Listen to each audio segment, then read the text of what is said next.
കാതരമിഴീണകൾ ഇടയും തരളിത മമ മനമതിലലിയും. എന്നോട് ചോദിച്ചു, മോൾക്ക് പരിപാടികൾ അവതരിപ്പിച്ചൂടെ, ഒരു പ്രസൻസ്, സ്ക്രീൻ പ്രസൻസ് ഉണ്ട്, അപ്പൊ നമുക്ക് ഒരെണ്ണം ചെയ്ത് നോക്കിയാലോ എന്ന് ചോദിച്ചു എന്നെ കോളേജിൽ വന്ന് വിളിച്ചുകൊണ്ട് പോവായിരുന്നു പാർവതിക്ക്. ചില മ്യൂസിക് ഡയറക്ടേഴ്സിന് ഒത്തിരി ഇഷ്ടമാണ് കണ്ടിന്യൂസ് ആയിട്ട് ഞങ്ങളെ ഓർക്കുന്നുണ്ടല്ലോ, അപ്പൊ ആ കുട്ടിക്ക് ഒരു പാട്ട് കൊടുക്കാം, അല്ലെങ്കിൽ നല്ല കുഴപ്പമില്ല, നല്ല സിംഗറാണ് എന്ന് തോന്നണ ഓർമ്മിപ്പിച്ചുകൊണ്ടിരിക്കുക എന്നുള്ളത് നമ്മുടെ ഒരു ജോലിയുടെ ഭാഗമാണ്. പല വേദികളിലും ഇൻട്രൊഡക്ഷൻ തരുമ്പോ അഴകാലിലെ മഞ്ഞച്ചരടിലെ പൂത്താലി എന്നുള്ള പാട്ട് പാടിയ അഖില എന്നുള്ളൊരു, അഴകാലിലെ മഞ്ഞച്ചരടിലെ പൂത്താലി മഴവില്ലിൻ കസവുലയും മുകിൽ പുടവ ചുറ്റി. നമസ്കാരം. ഏഷ്യൻ സ്റ്റാർസ് ഇൻ മീറ്റിന്റെ എല്ലാ പ്രിയപ്പെട്ട പ്രേക്ഷകർക്കും പുതിയ എപ്പിസോഡിലേക്ക് സ്വാഗതം. ഞാൻ അജയ് തുണ്ടത്തിൽ. ഇന്ന് നമുക്ക് ഗസ്റ്റായിട്ട് കിട്ടിയിരിക്കുന്നത് വളരെ പോപ്പുലർ ആയിട്ടുള്ള ഒരു പ്ലേബാക്ക് സിംഗറാണ്. നിരവധി ചിത്രങ്ങൾ, ഡിവോഷണൽ സോങ്സ്, ആൽബം സോങ്സ്, കേരളത്തിനകത്തും പുറത്തും നിരവധി സ്റ്റേജ് ഷോസ്, പാട്ടിന്റെ വഴിയിൽ നിറസാന്നിധ്യമായി സഞ്ചരിച്ചു കൊണ്ടിരിക്കുന്ന നമ്മുടെ എല്ലാവരുടെയും പ്രിയങ്കരിയായ ഗായിക ശ്രീമതി അഖില ആനന്ദ്.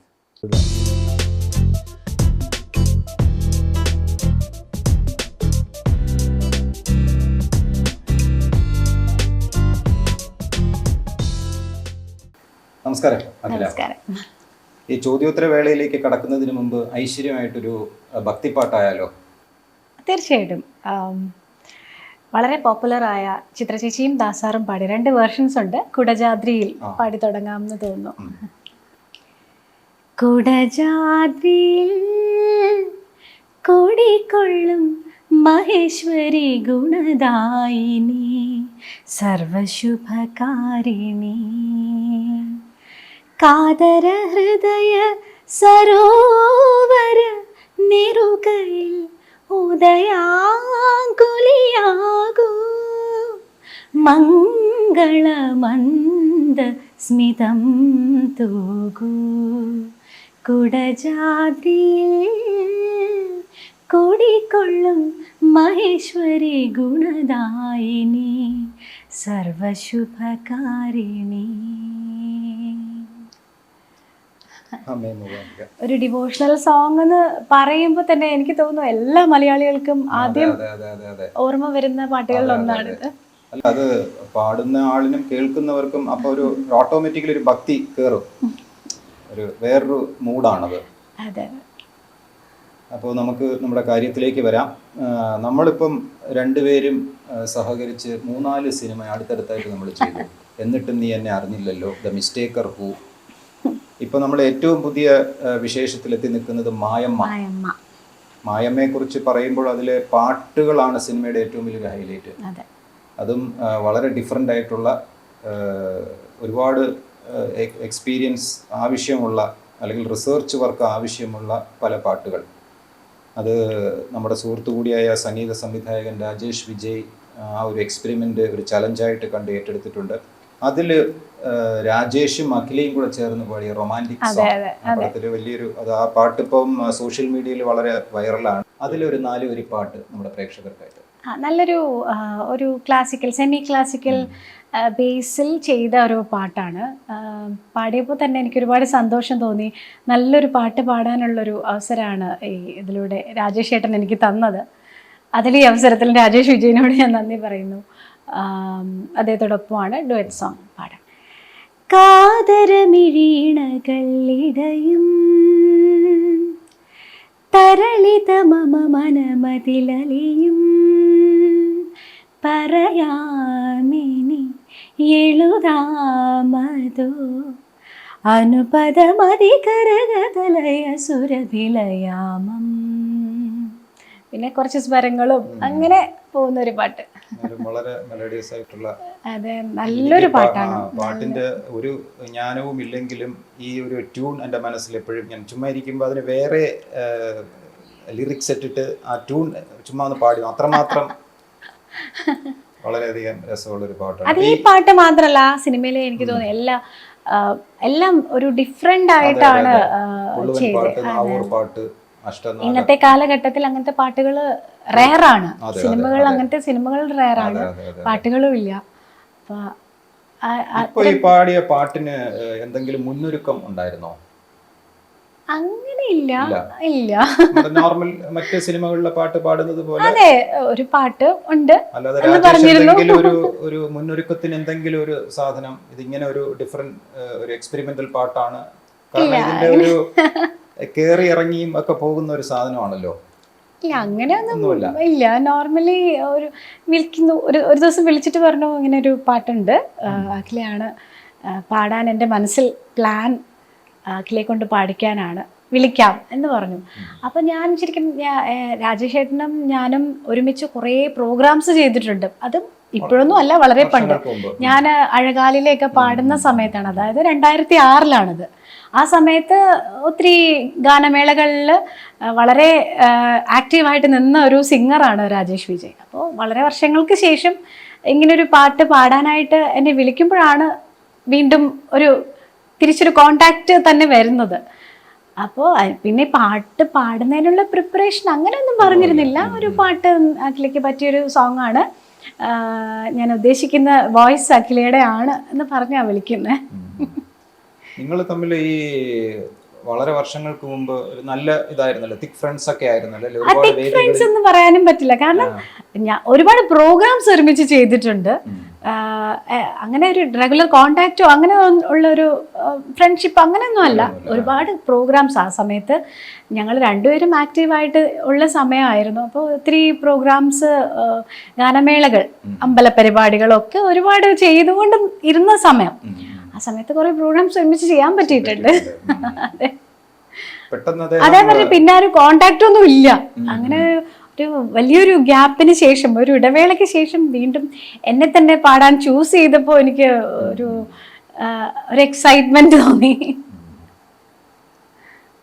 ഈ അഖിലയില് ഒരു പാട്ട് വഴി ഉണ്ട്, അല്ലെങ്കിൽ പാട്ടാണ് ഇനി എൻ്റെ ഫ്യൂച്ചർ, അല്ലെങ്കിൽ ജീവിത വഴിയിൽ പാട്ടായിരിക്കും ഒരു പ്രോമിനന്റ് ആയിട്ടുള്ള ഒരു എലിമെന്റ് എന്ന് തിരിച്ചറിഞ്ഞത് എപ്പോഴായിരുന്നു? അഖിലെ പാട്ടിലൂടെ പ്രശസ്തയാകുന്നതിന് മുമ്പ് ആങ്കറിങ് അതിലായിരുന്നു. അങ്ങനെയുള്ള ഒരാൾ എപ്പോഴാണ് ഈ പാട്ടിന്റെ വഴിയാണ് എന്ന്? അത് വേറൊന്നും അല്ല, ഞാൻ കുട്ടിക്കാലം തൊട്ട് പാട്ട് പഠിക്കുന്നുണ്ടായിരുന്നു. സീരിയസ് ആയിട്ട് തന്നെ പഠിച്ചത്. ക്ലാസിക്കൽ മ്യൂസിക്, കർണാട്ടിക് മ്യൂസിക് പഠിച്ചു. ഒരു 5 വയസ്സ് മുതൽ പഠിക്കുന്നുണ്ടായിരുന്നു. അത് ബ്രേക്ക് ഇല്ലാതെ സ്കൂൾ ക്ലാസ് പോലെ തന്നെ പാട്ടിനും പ്രാധാന്യം കൊടുത്ത് തന്നെ, കാരണം അച്ഛനും അമ്മയ്ക്കും വളരെ താല്പര്യം ഉണ്ടായിരുന്നു. അങ്ങനെ അച്ഛനും അമ്മയൊന്നും പാടുന്ന ആളുകളല്ല എങ്കിലും എനിക്ക് പാട്ടിലൊരു ചെറിയൊരു ഒരു വാസന ഉണ്ട് എന്ന് കണ്ടെത്തി പഠിപ്പിക്കാൻ വിട്ടത് അച്ഛനും അമ്മയും തന്നെയാണ്. അത് കണ്ടിന്യൂസ് ആയിട്ട് പഠിച്ചു, ബ്രേക്ക് വരാതെ തന്നെ അവരുടെ നിർബന്ധിച്ച് തന്നെയാണ് പഠിപ്പിച്ചു. ഒരു സ്റ്റേജിൽ ഇപ്പോൾ നമുക്ക് അച്ഛന് കൂടുതലും കർണാട്ടിക് മ്യൂസിക് കച്ചേരികൾ ചെയ്യണം എന്നൊക്കെയായിരുന്നു ആഗ്രഹം. കുട്ടിക്കാലത്ത് ടീച്ചറുടെ സപ്പോർട്ടോടുകൂടി കച്ചേരിയൊക്കെ ചെറിയ കുട്ടികളൊക്കെ ചെയ്യുന്ന രീതിയിലുള്ള കച്ചേരികൾ ചെയ്തു. പിന്നീട് എപ്പോഴോ ലൈറ്റ് മ്യൂസിക്കിലേക്കും സിനിമ പാട്ടുകളിലേക്കും ഉള്ളൊരു ആഗ്രഹമായിരുന്നു. അങ്ങനെ പാടണം, ഗാനമേളകൾ പാടണം എന്നൊക്കെ ആഗ്രഹം ഉണ്ടായിരുന്നു. അങ്ങനെ ഞാൻ 10ാം ക്ലാസ് കഴിയുന്ന സമയത്ത് ഒരു ഗസ്റ്റായിട്ടൊരു ട്രൂപ്പിൽ പാടാൻ ഒരു അവസരം കിട്ടി. ആ പ്രോഗ്രാം കഴിഞ്ഞപ്പോൾ അതിൻ്റെ മാനേജർ എന്നോട് ചോദിച്ചു, അത് സിറ്റി വോയിസ് എന്നാണ് ആ ഗാനമേള ട്രൂപ്പിൻ്റെ പേര്. അപ്പോൾ അതിൽ മാനേജർ ചോദിച്ചു, സ്ഥിരമായിട്ട് ഞങ്ങളുടെ ട്രൂപ്പിൽ പാടാൻ വന്നൂടെ എന്ന് ചോദിച്ചു. അപ്പോൾ അച്ഛനൊന്നും അങ്ങനെ വലിയ താല്പര്യമില്ല, ഞാൻ പറഞ്ഞല്ലോ കച്ചേരി ചെയ്യണം എന്നൊക്കെയാണ് ആഗ്രഹം. എന്നാലും എൻ്റെ ആഗ്രഹം അതായതുകൊണ്ട് ഓക്കെ അത് സമ്മതിച്ചു. അങ്ങനെ കുറച്ച് പ്രോഗ്രാംസ് ഈ സിറ്റി വോയിസ് എന്ന് പറഞ്ഞ ട്രൂപ്പിൽ പാടാൻ പരിപാടികൾക്കായി പോയി. പിന്നീട് അത് കണ്ടിന്യൂ ചെയ്തില്ല. പിന്നെ അത് വർക്കൗട്ട് ആയില്ല, കാരണം എപ്പോഴും കൂടെ അച്ഛനോ അമ്മയോ വരിക, രണ്ടുപേരും വർക്കിംഗ് ആണ്. അച്ഛനും അമ്മയും ഗവൺമെൻറ് സർവീസിലായിരുന്നു. പിന്നെ എനിക്കൊരു സിസ്റ്ററുണ്ട്. അപ്പം അങ്ങനെയൊക്കെയുള്ള സാഹചര്യങ്ങൾ കൊണ്ട് എപ്പോഴും എൻ്റെ കൂടെ വരാനുള്ള സാഹചര്യം ഇല്ലാത്തത് കൊണ്ടും ഒറ്റയ്ക്ക് വിടാനുള്ള മടി കാരണവും അതങ്ങനെ കണ്ടിന്യൂ ചെയ്തില്ല. പിന്നെ ഡിഗ്രിക്ക് പഠിക്കുമ്പോൾ ദേവരാജൻ മാഷിൻ്റെ കോറസ് ടീമിൽ ഞാൻ ജോയിൻ ചെയ്തു. അന്ന് എനിക്ക് ആ ഒരു അവസരം കിട്ടിയത് അന്ന് ദേവരാജൻ മാഷിൻ്റെ ശിഷ്യനായിരുന്ന പ്രകാശ് എന്ന് പറയുന്ന ചേട്ടൻ എൻ്റെ പാട്ട് ഒരവസരത്തിൽ കേട്ടു. അങ്ങനെയാണ് എന്നെ മാഷിൻ്റെ അടുത്ത് എത്തിക്കുന്നത്. മാഷിൻ്റെ കോറസ് ഗ്രൂപ്പിൽ വളരെ കുറച്ച് കാലം, ഒരുപാടൊന്നും അതിൽ പാടാൻ പറ്റിയില്ല, വളരെ കുറച്ച് കാലം കോറസിൽ പാടി. ആ അവസരത്തിലാണ് ചാനൽ പ്രോഗ്രാംസ് ആങ്കർ ചെയ്യാനുള്ളൊരു അങ്ങനെ കണക്ട് ചെയ്താൽ പോകുന്നത് എൻ്റെ ഓരോരോ കാര്യങ്ങൾ.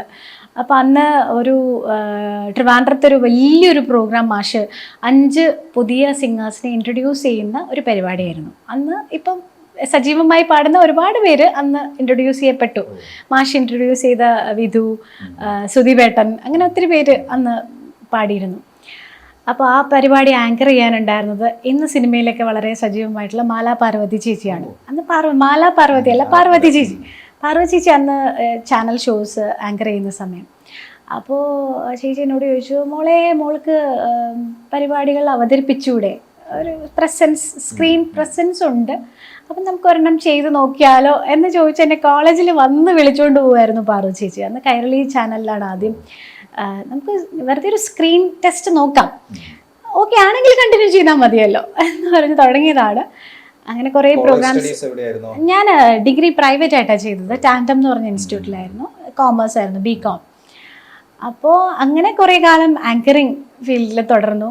ആങ്കർ ചെയ്യുന്ന സമയത്ത് തന്നെയാണ് ഒരു ലൈവ് സ്റ്റേജ് ഷോ ആങ്കർ ചെയ്യുന്ന സമയത്താണ് ജയരാജ് സാറും അതുപോലെ സിനിമയിൽ പ്രഗത്ഭരായ ഒരുപാട് വ്യക്തിത്വങ്ങൾ പങ്കെടുത്ത ഒരു അവാർഡ് ഫംഗ്ഷനായിരുന്നു അത്. അന്ന് ഞാൻ ആങ്കറിങ് മാത്രമല്ല, അന്നത്തെ ഒരു പ്രയർ സോങ് കൂടി ഞാനാണ് പാടിയത്.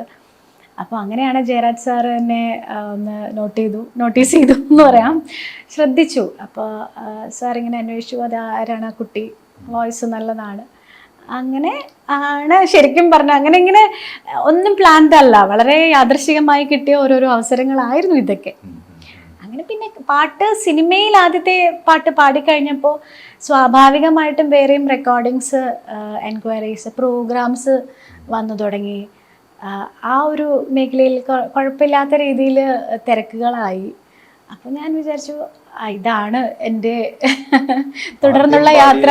സിനിമാ പാട്ട് ഒരു 4 വരി പാടാമോ? ഉറപ്പായിട്ടും അതാണ്, ആ ഒരു പാട്ട് തന്നെയാണ് ഇപ്പോഴും പല ഒക്കേഷൻസിലും പല വേദികളിലും ഇൻട്രൊഡക്ഷൻ തരുമ്പോൾ അഴകാലിലെ മഞ്ഞച്ചരടിലെ പൂത്താലി എന്നുള്ള പാട്ട് പാടിയ അഖില എന്നുള്ളൊരു ഇപ്പോഴും ആ ഒരു ഇൻട്രൊഡക്ഷനാണ് എനിക്ക് കിട്ടാറ്. അതിലൊത്തിരി സന്തോഷമുണ്ട്. ആദ്യത്തെ പാട്ട് തന്നെ ശ്രദ്ധിക്കപ്പെടുക എന്ന് പറയുന്നത് വലിയൊരു ഭാഗ്യമായിട്ട് വിചാരിക്കുന്നു. പാടാം. ജാസ് ചേട്ടനാണ് എൻ്റെ മ്യൂസിക്, അതും ഒരു പ്രത്യേകതയാണ്.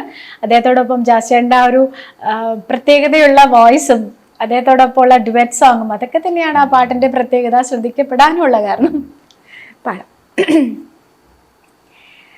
അഴകാലിലെ മഞ്ഞച്ചരടിലെ പൂത്താലി, മഴവില്ലിൻ കസവുലയും മുകിൽ പുടവ ചുറ്റി, കുന്നിമണിക്കൊലുസണിഞ്ഞ് വയൽ കിളി വരവായി, കുരുന്നില പടർപ്പിനുള്ളിൽ കുളിർമൊഴി ഒഴുകി, ഏഴഴകായി പൂങ്കവിളിൽ ചിന്നി നിന്നാണം, എൻ കരളിൻ താഴ്വരയിൽ ചെമ്പകപ്പൂമഴ. കാലം ഇത്രയും കടന്നിട്ടും അതിന്റെ ഒരു ഫ്രഷ്നെസ് ഇപ്പോഴും മാറിയിട്ടില്ല അല്ലേ? ഇപ്പോഴും ടച്ചോട് കൂടി ഒരു പ്രത്യേകതയുള്ളൊരു പാട്ടാണ്. ഇപ്പോഴും ഇത്രയും വർഷങ്ങൾ കഴിഞ്ഞല്ലോ. അപ്പോൾ ഇപ്പോഴും ഞാൻ എടുത്തു പറയേണ്ട കാര്യം, ഞാനിപ്പം നമ്മൾ ഊബറിലും അങ്ങനെയുള്ള യാത്രകൾ ചെയ്യുമ്പോൾ ഡ്രൈവർമാർ ചോദിക്കും എന്താണ് ജോലിയാണോ എന്നൊക്കെ ചോദിക്കുമ്പോൾ സമയം ഉണ്ടെങ്കിൽ അങ്ങനെ കുറച്ച് ഫ്രീ ആയിട്ട് സംസാരിക്കാൻ പറ്റുന്ന ആൾക്കാരാണെങ്കിൽ ഇല്ല ഞാൻ പാട്ടുകാരിയാണ്. ഓ അത് ശരി മാഡം, അപ്പോൾ എന്താണ് പാട്ട്, സിനിമയിലൊക്കെ പാടിയിട്ടുണ്ടോ എന്ന് ചോദിക്കുമ്പോൾ ഈ ഒരു പാട്ട് പറയുമ്പോൾ പലരും അയ്യോ അതാണോ, അത് ആ സമയത്തൊക്കെ ചിലർ പറയും എൻ്റെ കല്യാണ ആൽബത്തിൽ ഉണ്ടായിരുന്ന പാട്ടാണ്, ചിലർ പറയും എൻ്റെ ഫോണിൽ കുറേ കാലം ഉണ്ടായിരുന്നു, എൻ്റെ റിംഗ് ടോൺ ആയിരുന്നു എന്നൊക്കെ പറയുമ്പോൾ ഒരു സന്തോഷം. അതെ അതെ അതെ, അത്രമാത്രം അത് വൈറലായിരുന്നു ആ സമയത്ത്. ആ സമയത്തല്ല, ഇപ്പോഴും കേട്ടപ്പോഴും അതിന്റെ, അതാണ് ഞാൻ പറഞ്ഞത്. പിന്നെ അന്ന് ഇന്നത്തെ പോലെ ഒരു സോഷ്യൽ മീഡിയയുടെ കാലമല്ലല്ലോ. അതെ അതെ, റേഡിയോയിലും ടിവിയിലും കേൾക്കുന്നതേ ഉള്ളൂ, യൂട്യൂബും ഒന്നുമില്ല. അപ്പൊ അങ്ങനെ അല്ല അന്നും ഈ നേരത്തെ പറഞ്ഞ പോലെ ഈ കല്യാണ വീഡിയോസിന്റെ എല്ലാം മെയിൻ പാർട്ട് ഇതായിരുന്നു. നമ്മള് ഈ ആസ് എ പ്രൊഫഷൻ നമ്മളിത് ചെയ്യുമ്പോഴത്തേക്കും, പ്രത്യേകിച്ചും സിനിമ ഫീൽഡിൽ സ്റ്റിക്ക് ഓൺ ചെയ്ത് വർക്ക് ചെയ്യുമ്പോഴത്തേക്ക്, ഈ ചില കൂട്ടുകെട്ടുകൾ ആണ് കൂടുതൽ അവസരങ്ങൾക്ക് വാതിൽ തുറക്കുന്നത്. തീർച്ചയായിട്ടും നമ്മൾ നോക്കുമ്പം ഏതെങ്കിലും റെപ്യൂട്ടഡ് ആയിട്ടുള്ള മ്യൂസിക് ഡയറക്ടേഴ്സിന് സ്ഥിരം അവർക്ക് പാടിപ്പിക്കുന്ന, അല്ലെങ്കിൽ അവർ പാടിപ്പിക്കുന്ന കുറച്ച് പാട്ടുകാരുണ്ടാവും. അവർക്ക് നിരന്തരം അവസരങ്ങൾ കിട്ടി വലിയ പടങ്ങൾ ചെയ്യുന്നു.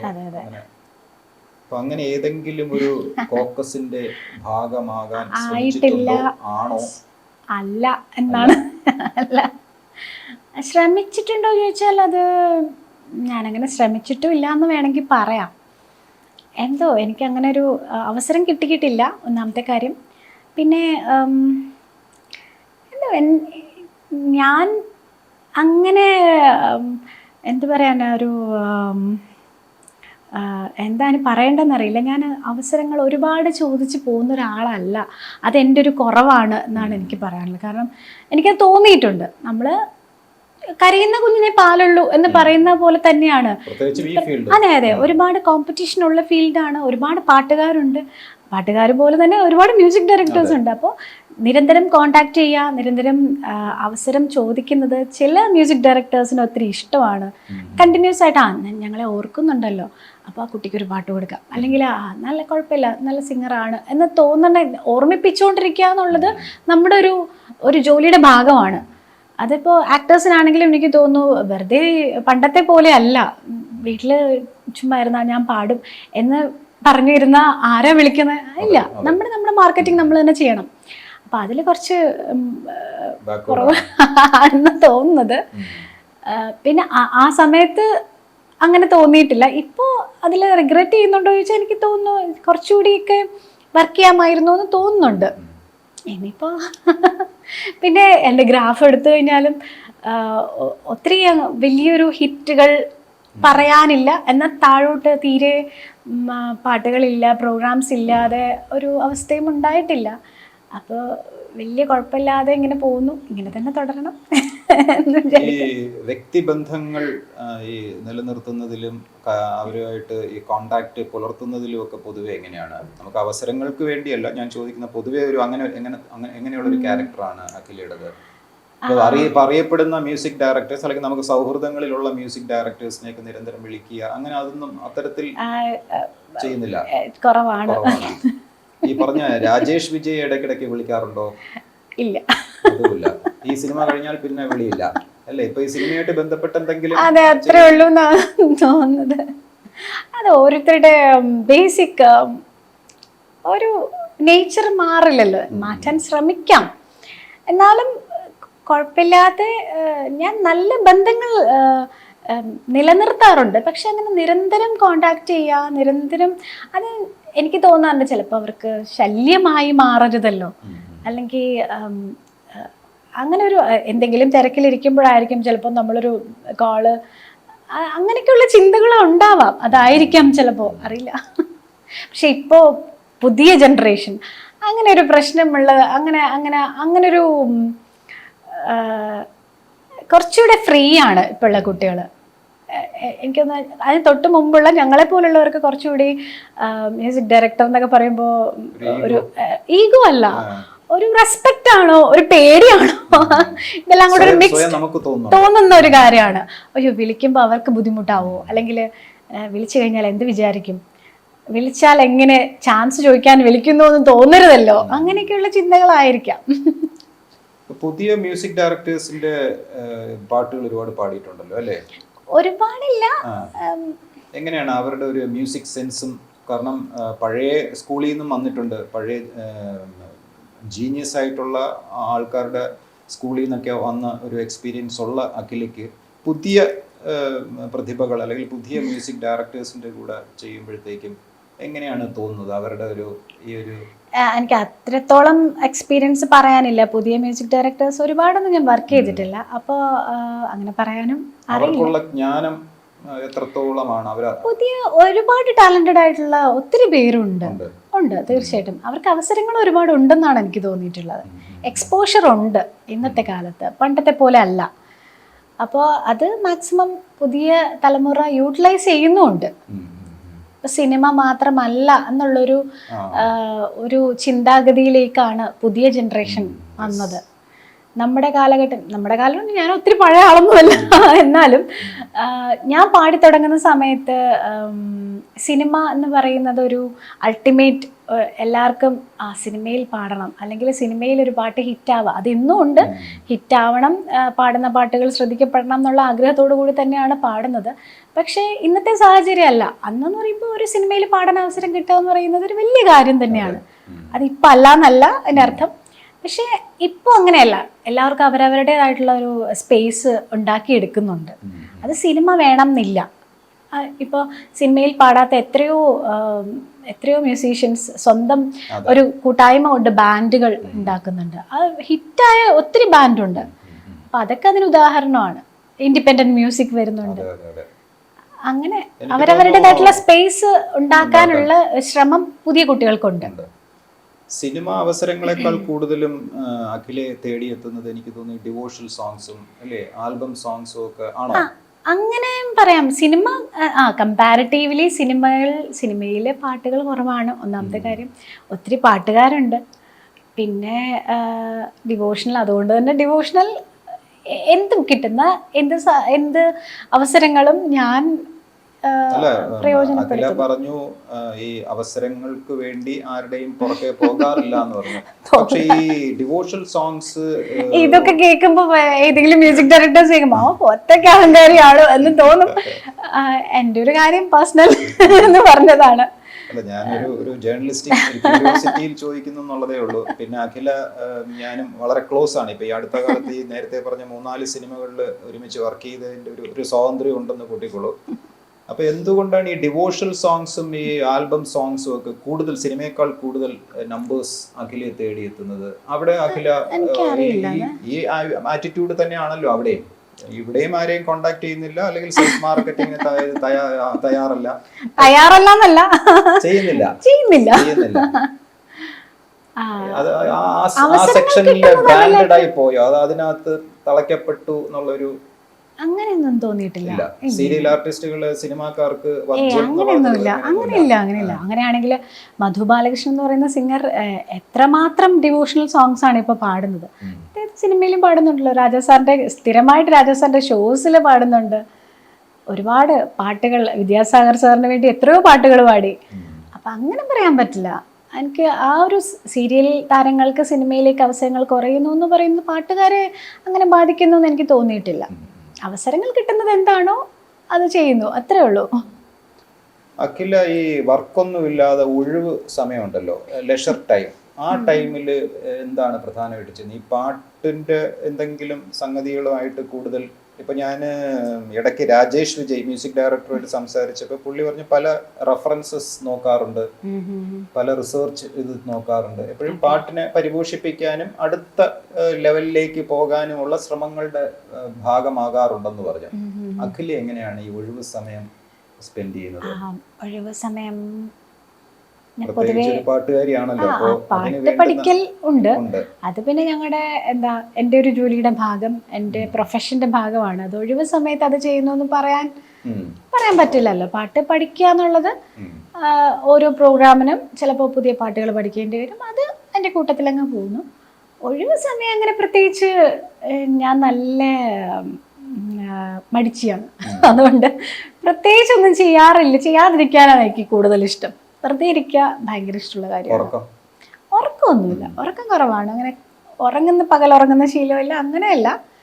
വെറുതെ ഇങ്ങനെ എന്തെങ്കിലുമൊക്കെ ആലോചിച്ച്, അല്ലെങ്കിൽ ചിലപ്പോൾ പ്ലാനിങ് നമ്മുടെ പ്രൊഫഷനായിട്ട് ബന്ധപ്പെട്ട് തന്നെ ആയിരിക്കാം. എന്തെങ്കിലുമൊക്കെ പുതിയ പാട്ടുകൾ ചെയ്യണം, അല്ലെങ്കിൽ പുതിയ എന്തെങ്കിലും വെറൈറ്റി ആയിട്ട് എന്തെങ്കിലും ചെയ്യണം എന്നൊക്കെയുള്ള ഇങ്ങനെ കുറേ ആലോചിക്കുന്ന കൂട്ടത്തിലാണ്. ആ ആലോചനകൾ കുഴപ്പങ്ങളും ഉണ്ടാക്കാറുണ്ട്. അതുവരെ അല്ല, ഈ വോക്കൽ കോഡ് നമ്മൾ ശുദ്ധമായിട്ട് വെക്കാനും അതിന് ഈ പോറലേൽക്കാതൊക്കെ നോക്കാൻ ഒരുപാട് കാര്യങ്ങളുണ്ടല്ലോ. അതൊക്കെ പ്രധാനമായിട്ട് ഇപ്പൊ ദാസേട്ടൻ ഐസ്ക്രീം കഴിക്കാറില്ല എന്ന് വായിച്ച് കേട്ടിട്ടുണ്ട്. അങ്ങനെ പലരും. അതെ അതെ നേരെ മറിച്ച് SPB ഇതിന് നേരെ ഘടകവിരുദ്ധമായിട്ടാണ്. പക്ഷെ എന്നാലും പുള്ളിക്ക് ഈ പാടുമ്പം വേറെ പ്രശ്നങ്ങളൊന്നും വരുന്നത്. അങ്ങനെ എന്തെങ്കിലും ഒരു ചിട്ട അല്ലെങ്കിൽ അങ്ങനെ എന്തെങ്കിലും ഒരു ശ്രദ്ധ? അയ്യോ, ശ്രദ്ധയൊക്കെ ഉണ്ടായിരുന്നു, കുട്ടിക്കാലത്തുണ്ടായിരുന്നു. ഐസ്ക്രീം കഴിക്കാൻ അച്ഛനും അമ്മയും സമ്മതിക്കില്ല, അങ്ങനെയൊക്കെ ഉണ്ടായിരുന്നു.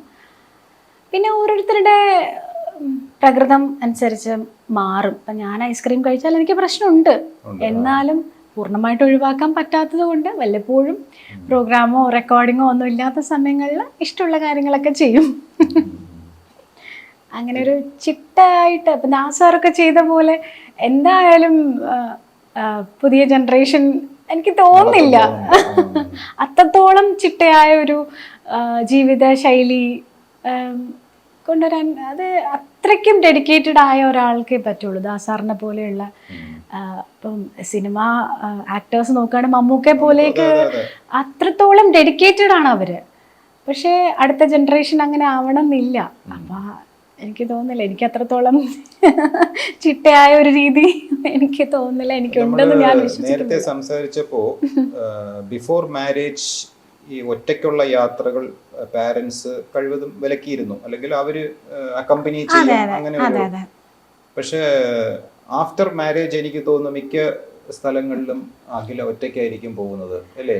അതെ, ഇപ്പൊ ഹസ്ബൻഡ് ഉണ്ട് എങ്കിലും അഖില ഒറ്റയ്ക്കായിരിക്കും പോകുന്നത്. ഈ ഒറ്റയ്ക്കുള്ള യാത്രകൾ എങ്ങനെയാണ്? വളരെ എൻജോയ് ചെയ്യാറുണ്ട്. അതെ, എനിക്ക് ഒരുപാട് ഇഷ്ടമുള്ള കാര്യമാണ് യാത്രകൾ. അതിപ്പോ ഞാൻ എൻ്റെ പ്രോഗ്രാംസും അങ്ങനെയുള്ള ആവശ്യങ്ങൾക്കാണ് ഞാൻ കൂടുതൽ യാത്ര ചെയ്തിട്ടുള്ളത്. എങ്കിൽ പോലും യാത്രകൾ ഒരുപാട് ഇഷ്ടമാണ്. ഇപ്പോൾ ഏറ്റവും റെക്കോർഡിങ്ങിനൊക്കെ ജില്ല വിട്ടോ സ്റ്റേറ്റ് വിട്ടൊക്കെ പോയിട്ട് വരില്ലേ? പോവാറുണ്ട്. ഒറ്റയ്ക്കായിരിക്കുമല്ലോ. അതെ അതെ അതെ, കൂടുതലും. ആദ്യകാലത്തൊക്കെ കൂടെ ഹസ്ബൻഡും വന്നിരുന്നു. ഞാൻ പാടി തുടങ്ങിയത് വിവാഹശേഷമാണ്. കല്യാണം കഴിഞ്ഞതിന് ശേഷമാണ് ഞാൻ ഫസ്റ്റ് ഫിലിമിൽ പാടി തുടങ്ങിയത്. അപ്പോൾ ആദ്യ സമയത്തൊക്കെ ഒറ്റയ്ക്ക് ഈ ഒരു മേഖലയെക്കുറിച്ച് വലിയ ഐഡിയ ഇല്ല, ഒരു പരിചയം ഇല്ലാത്തത് കൊണ്ട് ഒറ്റയ്ക്ക് പോകാനുള്ള ബുദ്ധിമുട്ടുകൾ എല്ലാ സ്ത്രീകൾക്കും ഉള്ള പോലെ തന്നെ എനിക്കും ഉണ്ടായിരുന്നു. അതുകൊണ്ട് കൂടെ അക്കമ്പനി ചെയ്തിട്ടുണ്ട്. ഒരു സമയം കഴിയുമ്പോൾ നമുക്ക് മനസ്സിലാവുമല്ലോ, നമുക്കിത് ഒരാളുടെ എസ്കോർട്ടിൻ്റെ ആവശ്യം എന്താണ്, അവരെയും കൂടെ ബുദ്ധിമുട്ടിക്കുകയല്ലേ എന്നൊരു ചിന്ത വന്നു തുടങ്ങും. അപ്പോൾ ഒറ്റയ്ക്ക് ട്രാവൽ ചെയ്യും. ഹസ്ബൻഡ് വളരെ സപ്പോർട്ടീവ് ആണെന്ന് പറയാതെ തന്നെ അറിയാം. തീർച്ചയായിട്ടും. ഹസ്ബൻഡ് പാടുമോ? ആസ്വദിക്കുള്ളൂ. ഹസ്ബൻഡിന്റെ പേരൊന്ന് പ്രേക്ഷകർക്ക്. ശ്യാം എന്നാണ് പേര്. അഖില ആനന്ദ് എന്നാണെങ്കിലും ആനന്ദ് അച്ഛൻ്റെ പേരിൻ്റെ ചെറിയൊരു ഭാഗം മാത്രം. ശ്യാം എന്നാണ് പേര്. അഖില ശ്യാം എന്ന് ആക്കിയില്ല, അഖില ആനന്ദ് എന്നുള്ള പേരിലാണ്. ചെറുപ്പം തൊട്ടേ എനിക്ക് ആ ഒരു പേര് അറിയപ്പെടണം എന്നായിരുന്നു ആഗ്രഹം. അതുകൊണ്ട് തന്നെ ആ പേര് അങ്ങനെ തന്നെ. പലരും കല്യാണം കഴിഞ്ഞ് കഴിഞ്ഞാൽ ഹസ്ബൻഡിന്റെ പേര് മാറ്റുന്നുണ്ട്. എന്നോട് പലരും ചോദിച്ചിട്ടുണ്ട്. അങ്ങനൊരു ചോദ്യമേ ഉണ്ടായിട്ടില്ല. അങ്ങനെയുള്ള കാര്യങ്ങളൊന്നും നിർബന്ധമോ അല്ലെങ്കിൽ അങ്ങനെയില്ല. വളരെ സപ്പോർട്ടീവാണ്. ഞങ്ങൾക്ക് നേരത്തെ പരിചയമുള്ളവരാണ്. അങ്ങനെ കല്യാണം കഴിച്ച് ഞങ്ങൾ ഒരുമിച്ചാണ് പഠിച്ചത്. അപ്പൊ അതുകൊണ്ട് തന്നെ പാട്ട് കേട്ട് അല്ല പാടുന്നൊന്നും അറിയില്ല.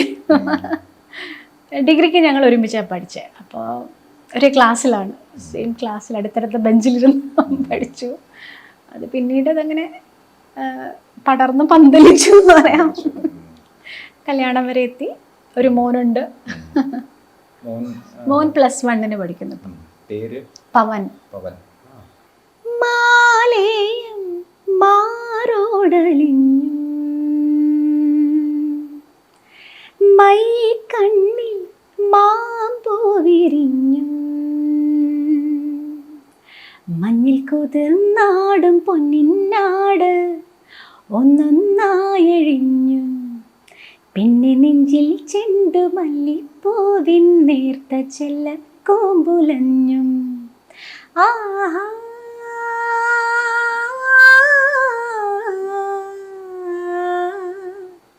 മാലേയം മൈ കണ്ണിൽ മാമ്പൂ വിരിഞ്ഞു. ആ, പാട്ടുകാർക്ക് സിനിമയിൽ സംഘടനയുണ്ടല്ലോ അല്ലേ? അതെ, സംഘടനയിൽ അംഗമാണോ? അതെ. ആണ്. സമം. സമം അത് 2018 ഉം. 19, 20, 5-6 വർഷം. സംഘടന കൊണ്ടെന്തെങ്കിലും ഗുണമുണ്ടോ? തീർച്ചയായിട്ടും. ഒരു ഒറ്റയ്ക്ക് നിൽക്കുന്നതിനേക്കാളും ഒരു ഗ്രൂപ്പായിട്ട് പ്രവർത്തിക്കുമ്പോൾ അതിൻ്റെതായിട്ടുള്ള ഗുണങ്ങളുണ്ട്. അതുപോലെ തന്നെ സംഘടന ഒരുപാട് നല്ല കാര്യങ്ങൾ ചെയ്യുന്നുണ്ട്. സീനിയേഴ്സായിട്ടുള്ളവരെ സഹായിക്കുന്നുണ്ട്. എന്തെങ്കിലും ബുദ്ധിമുട്ടുകൾ വരുന്ന ചികിത്സയ്ക്കായിട്ടും അങ്ങനെയൊക്കെയുള്ള കുറേ പ്രവർത്തനങ്ങൾ സംഘടനേതായിട്ട് നടക്കുന്നുണ്ട്. പിന്നെ മൺമറഞ്ഞു പോയവരെ ആദരിക്കുന്ന പല സന്ദർഭങ്ങളും. ഇപ്പോൾ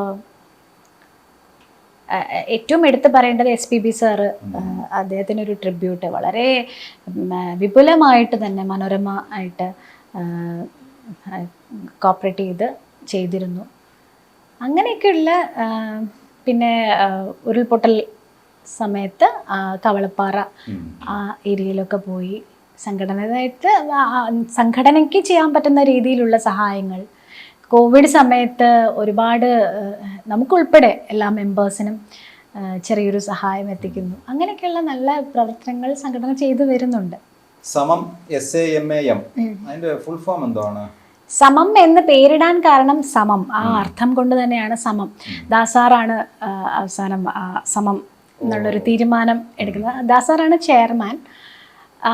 സമം എന്ന് പറയുന്നതിൻ്റെ expansion singers association of Malayalam movies, മലയാള ചലച്ചിത്ര പിന്നണി ഗായകരുടെ സംഘടന, അതാണ് സമം.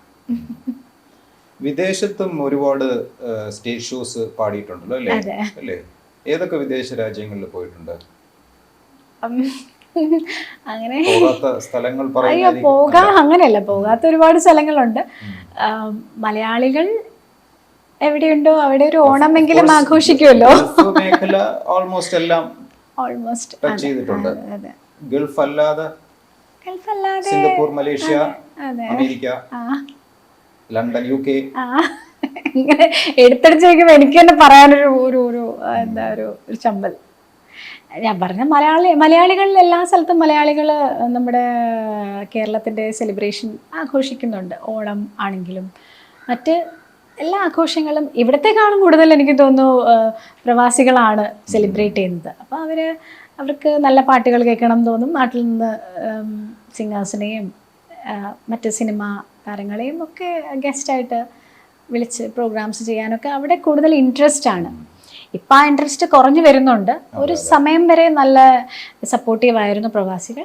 ഇപ്പോഴും ഉണ്ട്, ഇല്ല എന്നല്ല. പക്ഷെ പഴയ പോലത്തെ ഒരു ഇൻട്രസ്റ്റ് ഇല്ല പുതിയ തലമുറയ്ക്ക്. അപ്പോൾ മിക്കവാറും എല്ലാ സ്ഥലങ്ങളിലും യാത്ര ചെയ്യാൻ ചില രാജ്യങ്ങളിലൊക്കെ ഒന്നിലേറെ തവണ പോയിട്ടുണ്ടാവുമല്ലോ. ഏറ്റവും കൂടുതൽ പോയിട്ടുള്ള വിദേശ രാജ്യം ഏതാണ്? ഗൾഫ് സെക്ടർ എല്ലാവരെയും പോലെ തന്നെ പോവാറുണ്ട്. അല്ലാതെ ഒന്നിലേറെ തവണ പോയ കുറേ സ്ഥലങ്ങളുണ്ട്. ഓസ്ട്രേലിയ, UK, US ഒക്കെ ഒന്നിലേറെ തവണ പോയിട്ടുണ്ട്. അടുത്ത പാട്ട് ആലപിക്കുന്നത് അഖില ആനന്ദ് എന്ന് പറയുമ്പോൾ ഓഡിയൻസിന്റെ ഒരു റിയാക്ഷൻ ശ്രദ്ധിച്ചിട്ടുണ്ടോ? ഉണ്ട്. ഒരു അപ്ലോസ് അതെ ഉണ്ട്. അതെ അതെ. എല്ലാവർക്കും കൊടുക്കുന്ന ഒരു അപ്ലോസ് ആണോ? അങ്ങനെ ഞാൻ ശ്രദ്ധിച്ചിട്ടില്ല. സംശയമുള്ളത് പലരോടും ഞാൻ വളരെ കാലം ഫിലിം ജേർണലിസ്റ്റ് ആയിട്ട് 10-20 കൊല്ലം ഇപ്പോഴും ജേർണലിസം കളഞ്ഞിട്ടില്ല. പക്ഷേ എൻ്റെ ഒരു ചെറിയ അറിവിൽ എനിക്ക് തോന്നുന്നത് അഖില ആനന്ദ് എന്നുള്ള പേര് ഹൈലി എസ്റ്റാബ്ലിഷ്ഡ് ആണ്. പക്ഷെ അഖില ആനന്ദ് എന്നുള്ള ഇതാണ് അഖില ആനന്ദ് അല്ലേ? അങ്ങനെ തോന്നിയിട്ടുണ്ട്. അതുകൊണ്ടാണ് ഞാൻ ഈ വിദേശത്ത് പ്രോഗ്രാം ചെയ്യുമ്പോൾ അടുത്ത ഗാനം ആലപിക്കുന്നത് അഖില ആനന്ദ് എന്ന് പറയുമ്പോൾ ഓഡിയൻസിന്റെ റെസ്പോൺസ്, പക്ഷെ എനിക്ക് തോന്നുന്നു നല്ല കയ്യടി ഉണ്ടാവും. പക്ഷെ ഇതായിരുന്നു ഇന്ന് അങ്ങനെ എന്തെങ്കിലും ഒരു ഇത് ആരെങ്കിലും പറഞ്ഞിട്ടുണ്ടോ? അത് എങ്ങനെ പ്രോഗ്രാംസിന് പോകുമ്പോൾ പറഞ്ഞിട്ടില്ല. പക്ഷെ ഞാൻ നേരത്തെ പറഞ്ഞല്ലോ, പാട്ട് കേട്ടിട്ടുണ്ട്. പഴകാലില എന്നുള്ള പാട്ട് കേട്ടിട്ടുണ്ട്. ഞാൻ 4 ഫ്രണ്ട്സിൽ ചിത്തിര താമരത്തുമ്പി എന്നൊരു പാട്ട് പാടി. ആ പാട്ടുകളൊക്കെ കേട്ടിട്ടുണ്ടെന്നല്ലാതെ പേരും അറിയാം, അഖില ആനന്ദ്. പക്ഷെ ആള് ഇതാണോ ആ സംഭവം എനിക്ക് അനുഭവം ഉണ്ടായിട്ടുണ്ട്. കൂടുതൽ സോഷ്യൽ മീഡിയയിൽ വരേണ്ടതുണ്ട്.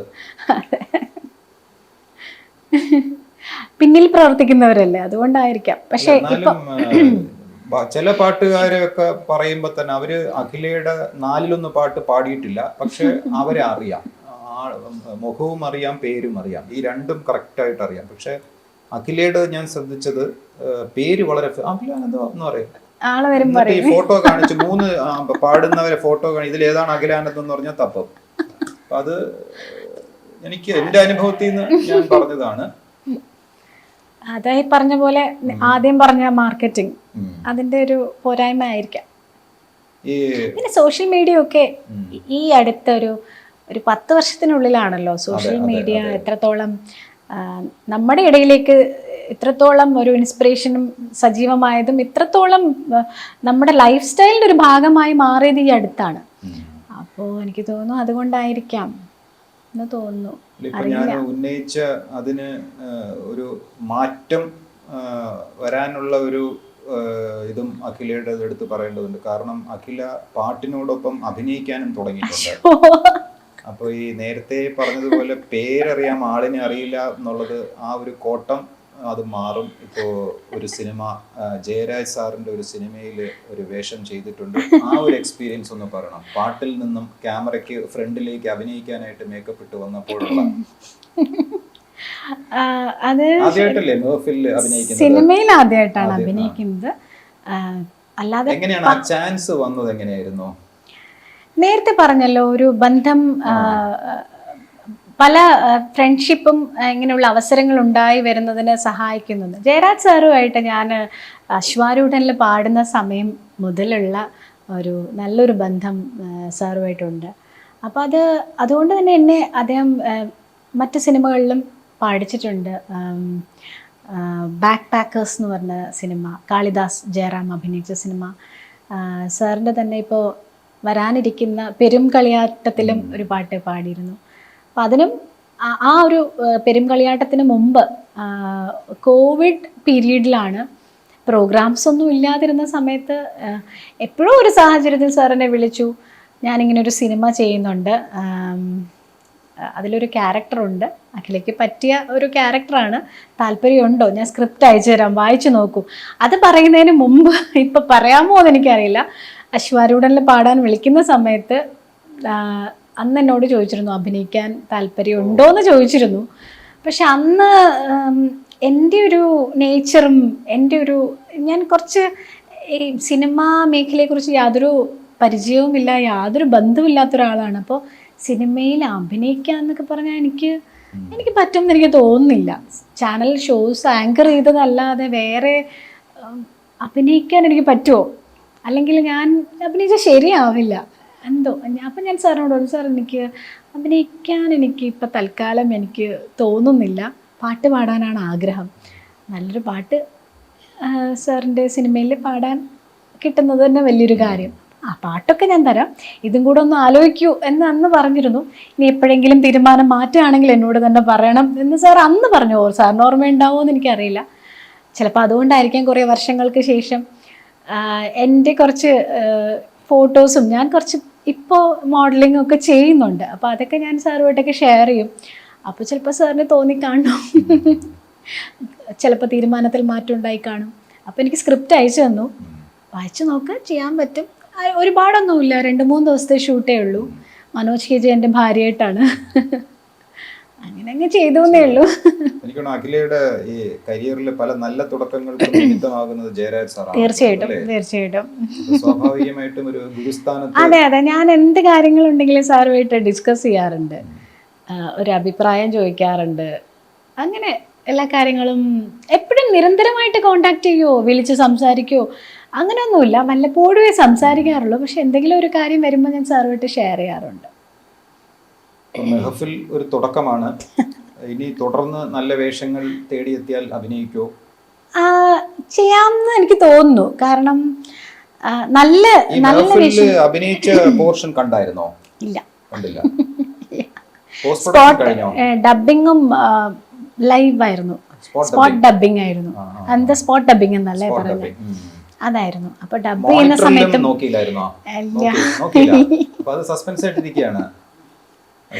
അങ്ങനെ ഒരു കാരണം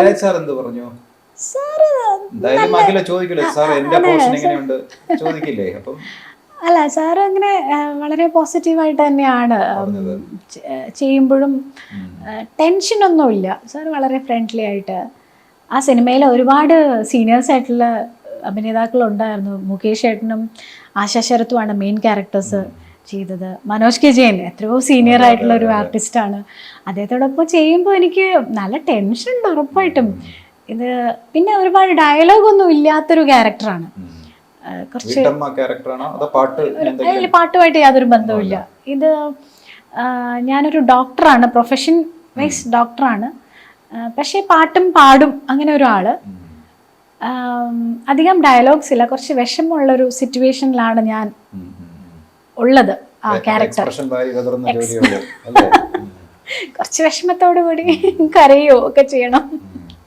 എന്നാൽ ഒരുപാട് തുറന്ന് കരയണ്ട. ഡോക്ടറല്ലേ, അപ്പോൾ അതിൻ്റെതായിട്ടുള്ള ഒരു ഇതിൽ നിൽക്കുന്ന ഒരു ക്യാരക്ടർ. അപ്പോൾ എനിക്ക് ചെയ്യാൻ പറ്റുന്നതാണെന്ന് ചിലപ്പോൾ സാറിന് തോന്നിയിട്ടുണ്ടോ?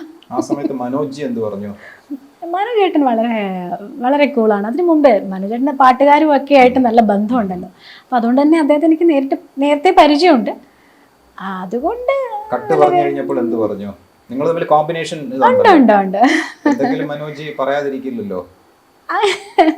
വളരെ എന്താ പറയാ, വളരെ സപ്പോർട്ടീവ് ആയിരുന്നു. ഞാൻ ആദ്യമായിട്ട് അഭിനയിക്കുന്നു എന്നുള്ളത് എല്ലാവർക്കും അറിയാലോ. അപ്പം അതുകൊണ്ട് തന്നെ വളരെ സപ്പോർട്ട് ചെയ്ത് അങ്ങനെയല്ല ഇങ്ങനെ ചെയ്യണം ഒക്കെ ഒരുപാട് കാര്യങ്ങൾ അതിൽ അവരുടെയൊക്കെ അടുത്തുനിന്ന് പഠിക്കാനുണ്ട്. പിന്നെ ഇത് ഞാൻ ചെയ്തത് വളരെ ചെറിയൊരു ക്യാരക്ടറാണ്. 1-2 ദിവസം 3 ദിവസത്തെ ഷൂട്ട് മാത്രമേ ഉണ്ടാകുന്നുള്ളൂ. അപ്പം അതുകൊണ്ട് തന്നെ വളരെ ചെറിയൊരു ക്യാരക്ടർ. എന്നാലും സിനിമയിൽ എനിക്ക് ഒരു തുടക്കം കുറിക്കണമെങ്കിൽ ജയരാജ് സാറിന്റെ സിനിമ തന്നെ ആവണം എന്നൊരു ആഗ്രഹം ഉണ്ടായിരുന്നു. കാരണം അതുപോലെ അഭിനയിച്ചിരിക്കുന്ന വലിയ വലിയ ആർട്ടിസ്റ്റുകളുടെ കൂടെ അഭിനയിച്ചു. അത് എന്തുകൊണ്ടും അഭിമാനിക്കാവുന്ന ഒരു തുടക്കം തന്നെയാണ്. സാർ ഒത്തിരി പുതിയ ടാലൻസിന് അവസരങ്ങൾ കൊടുക്കുന്ന ഒരു വ്യക്തി കൂടിയാണ്. ജാസ് ചേട്ടൻ ആദ്യമായിട്ട് കമ്പോസിങ് ഒത്തിരി പേര് സാറിന്റെ സിനിമയിലല്ലേ തുടങ്ങിയത്. നല്ല കൈപുണ്യമാണത്.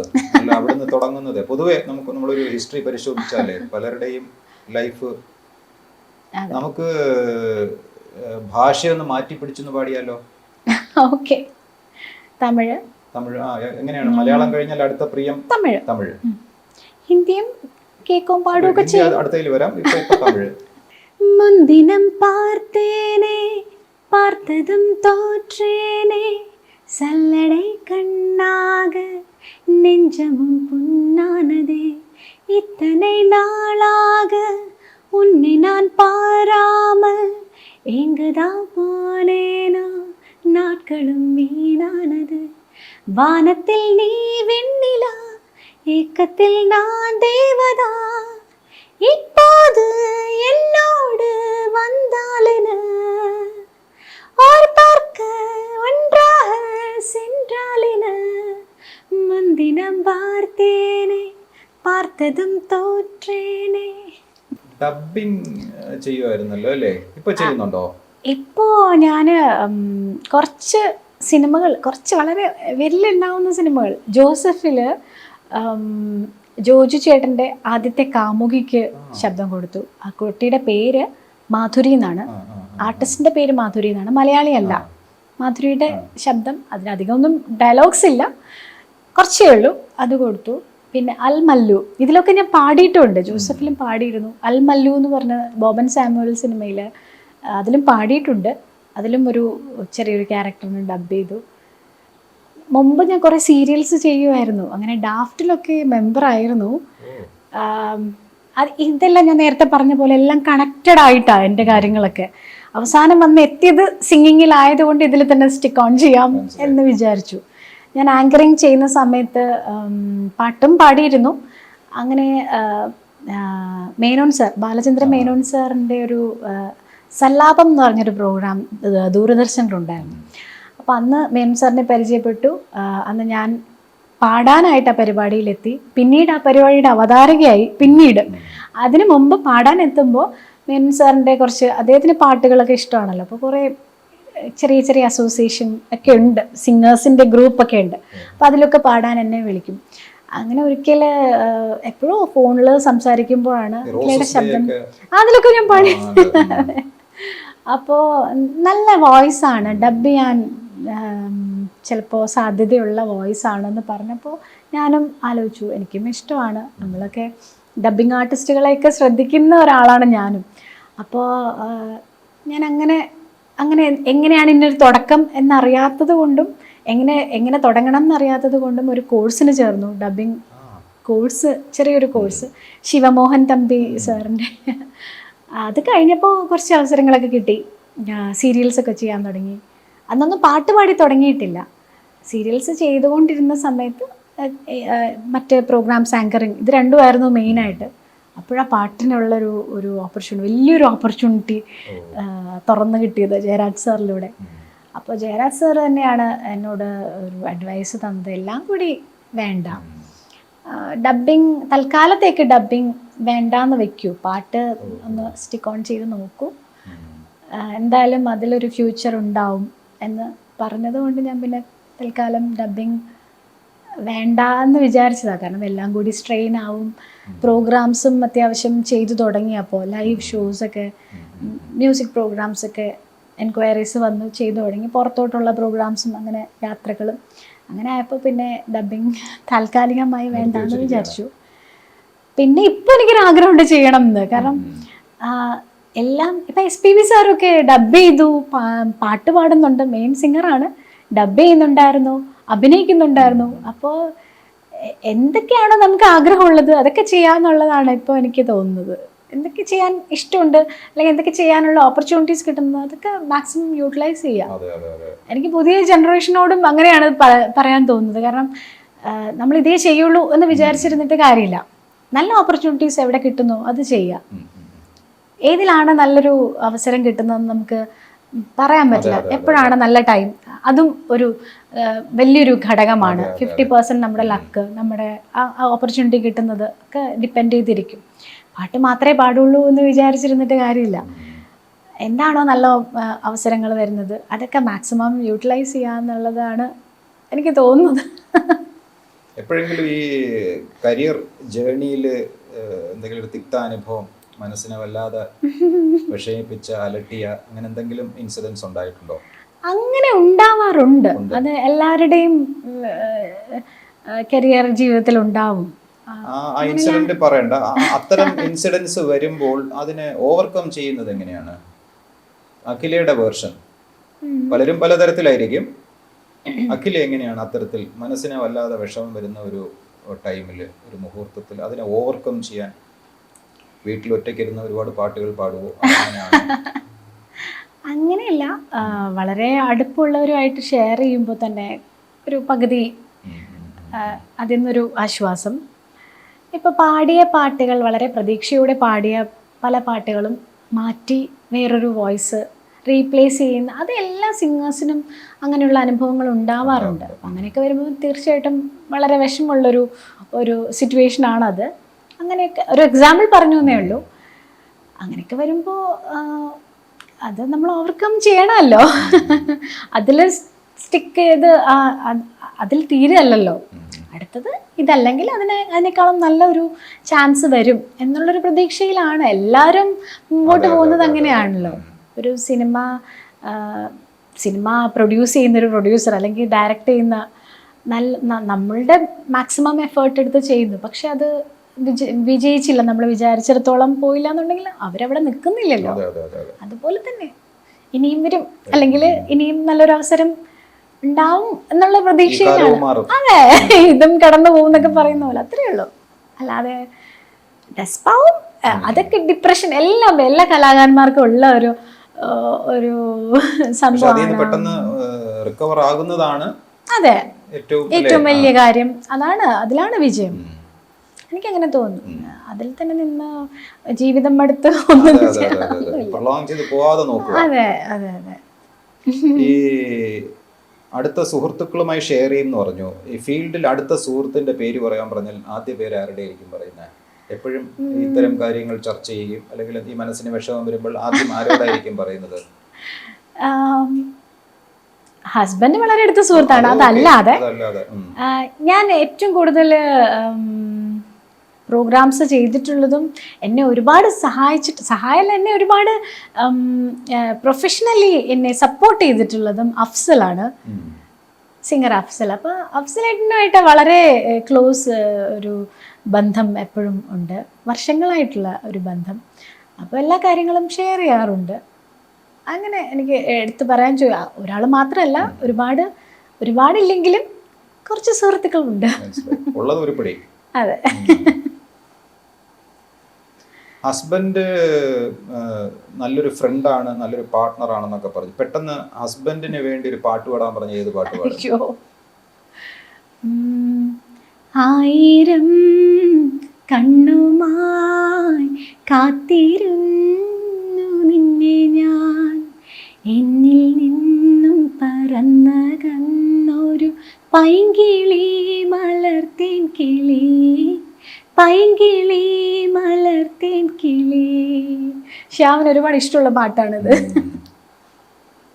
ഈ പറന്നകന്ന സ്ഥലത്ത് പറന്നടുത്ത ആക്കി മാറ്റേണ്ടി വരുന്നത്. അപ്പോൾ എനിക്കറിയാം ഒരുപാട് തിരക്കുകൾക്കിടയിൽ നിന്നാണ് കുറച്ച് സമയം നമ്മുടെ ചാനലിന് വേണ്ടിയിട്ട് സ്പെയർ ചെയ്തത്. എന്തായാലും ഒരുപാട് കാര്യങ്ങൾ നമുക്ക് സംസാരിക്കാൻ കഴിഞ്ഞു, ഒരുപാട് ഇൻഫർമേഷൻസും ഒരുപാട് വിശേഷങ്ങളും പ്രേക്ഷകരുമായിട്ട് പങ്കുവയ്ക്കാൻ കഴിഞ്ഞു. കൂടുതൽ അവസരങ്ങൾ അഖിലയെ തേടി വരട്ടെ എന്ന് ആത്മാർത്ഥമായിട്ട് പ്രാർത്ഥിക്കുന്നു. പ്രേക്ഷകരുടെ പ്രാർത്ഥനയും എപ്പോഴും അഖിലയോടൊപ്പം ഉണ്ടാവും. എല്ലാ ഭാവങ്ങളും നേരുന്നു. Thank you. अजीब दास्ता है, कहाँ शुरू कहाँ खत्म, ये मंजिलें है कौन सी, न वो समझ सके न हम. अजीब दास्ता है, कहाँ शुरू कहाँ खत्म, ये मंजिलें है कौन सी, न वो समझ सके न हम.